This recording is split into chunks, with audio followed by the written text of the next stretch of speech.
सबसे ज्यादा भगवान हमारे देश में हुए हैं, ठीक है। राम जी हुए, हनुमान जी हुए, कितने, आप जिस भी उसमें जाओ ना, आपको लंदन में थिएटर इतने देखने को मिलेंगे, एक केवल वृंदावन में उतने मंदिर देखने को मिलेंगे आपको, है ना। पूरे लंदन शहर में 5,000 से ज्यादा थिएटर है और एक वृंदावन में 5,000 से ज्यादा मंदिर, छोटे मोटे मिला के। केवल एक वृंदावन में इतने हजारों मंदिर है, वहां पूरा वृंदावन ही मंदिर है, बरसाना ही मंदिर है, वहां की रजतक मंदिर है, चंदन है। तो इतने भगवान होने के बाद यहाँ पर संतों की भी भरमार है, संत भी कम नहीं हुए। कभी रामकृष्ण, कभी कबीर, कभी नानक, कभी बुद्ध, कभी गौतम, कभी महावीर, कितनी सारी लंबी चौड़ी लिस्ट है। और वहां केवल एक जीसस हुए, एक जीसस, एक पैगंबर, एक कुरान, एक बाइबल। यहाँ गीता है, रामायण है, भागवत है, योग वशिष्ठ है, और अष्टावक्र गीता है, अवधूत गीता है, और विवेक चूड़ामणि, पंचीकरण, क्या क्या क्या क्या क्या क्या 18 उपनिषद है, कितने सारे शास्त्र हैं। फिर भी इस देश में सबसे ज्यादा दुखी कौन है? हम लोग। आज का मानव जितना दुखी है भारत में, अगर तो ऐसी भगवत गीता या ऐसा शास्त्र या ऐसे संत या ऐसे भगवान किसी और देश में पैदा होते तो वो लोग परम सुखी होते। हमारे पुण्यों की तो कोई गणना ही नहीं हो सकती है। ब्रह्मा जी भी भारत देश में जन्म लेने वालों की तुलना पुण्य की गिनती नहीं कर सकते। बाहर में भोग प्रधान है, यहाँ पर योग प्रधान संस्कृति है। बाहर में शक्ति प्रदर्शन है, यहाँ भक्ति प्रदर्शन है ना। यहाँ की भक्ति आपको पत्थर में से भगवान निकाल देती है, पत्थर में से भगवान के, और आपको अनुभव भी होते हैं। क्यों? क्योंकि यहाँ हम मानते हैं कि प्रत्येक कण में और प्रत्येक क्षण में भगवान का निवास है। परमात्मा सर्वत्र है, सर्वव्यापी है, नित्य है, शाश्वत है, हम मानते हैं।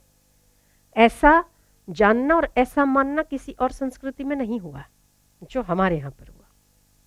पर हमने वो सारी चीजें जो संतों के सत्संग थे, उन सत्संगों के सुनने के नियम कहो, चाहे गीता थी तो गीता के पढ़ने के नियम कहो, चाहे रामायण थी तो वो हर घर में बसाने के नियम कहो, जो कुछ भी था हमने छोड़ा है।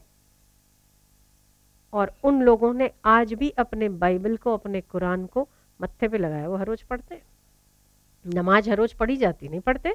आपने देखा होगा ट्रेन में भी मुसलमान होंगे ना तो बाथरूम के पास भी नमाज पढ़ते दिखेंगे, एयरपोर्ट पे होंगे तो एयरपोर्ट पे भी नमाज पढ़ते दिखेंगे आपको, हर जगह पर।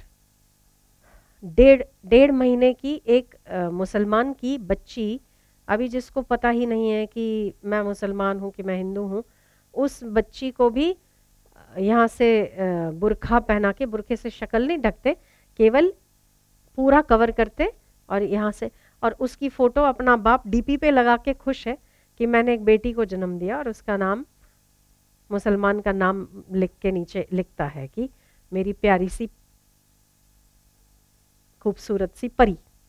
ठीक है, ये डीपी रख के खुश है। और हम लोग अपने बच्चों को गीता पढ़ाते हैं या राम राम कहना सिखाते हैं तो हम लोगों को शर्म आती है। यही सबसे बड़ी हमारी दुविधा है। कितने यहाँ पर बैठे हैं, कितने लोगों ने, कितने माता पिताओं ने अपने बच्चों को गीता पढ़ने की नसीहत दी होगी? किसी ने भी नहीं। आप ही नहीं पढ़ते, आपके बच्चे कैसे पढ़ेंगे? और ये जब 6 महीने की हो जाएगी ना, तब से इसको आयतें सिखाई जाएंगी। क्या आपने कभी सिखाया अपने बच्चों को श्लोक सिखाया? नहीं सिखाए होंगे। क्या कहती है रामायण, क्या कहती है भगवद गीता? हम लोग इतने महाआलसी, मैं क्या ही बताऊं, हिंदू लोग इतने महाआलसी है ना, वो ये समझते हैं कि संत पैदा ही क्यों होते हैं संस्कृति में, वो पढ़ेंगे और हमको सुनाएंगे। हो तो पढ़ने के लिए बैठे हैं, उन्हें तो सब कुछ पता है।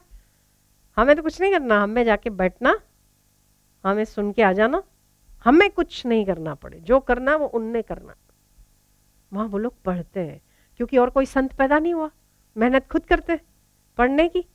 यहाँ तो पैदा होते रहते ना बार बार बार बार, तो आपको फीड करते रहते।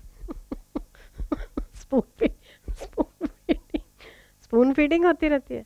तो हमें लगता है कि हम लोग तो केवल पैदा हुए कमाने, खाने, पीने, सोने, रहने के लिए, काम तो सारा हमारे कल्याण का उनने करना है, धोबी का काम तो ले रखा है ना,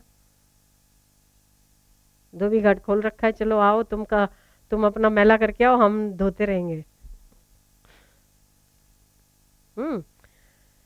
तो नहीं, हमें करना है जो कुछ भी करना है अपने कल्याण का साधन केवल हमें ही करना पड़ेगा। जैसे कि आपको भोजन करने के लिए किसी और व्यक्ति की आवश्यकता नहीं होती, होती है क्या? आपको अगर भोजन करना है तो कोई और होगा तो मैं खाना खाऊंगा, ऐसा तो नहीं होता। भोजन करने के लिए आपके स्वयं की आवश्यकता पड़ती है आपको, ठीक है ना? अपने ही हाथ चाहिए, अपना ही मुंह चाहिए, अपनी ही थाली चाहिए। जो कुछ भी करोगे भोजन के लिए, अपना पेट भरने के लिए आप खुद करोगे। ऐसे ही अपना कल्याण आपको खुद ही करना पड़ेगा।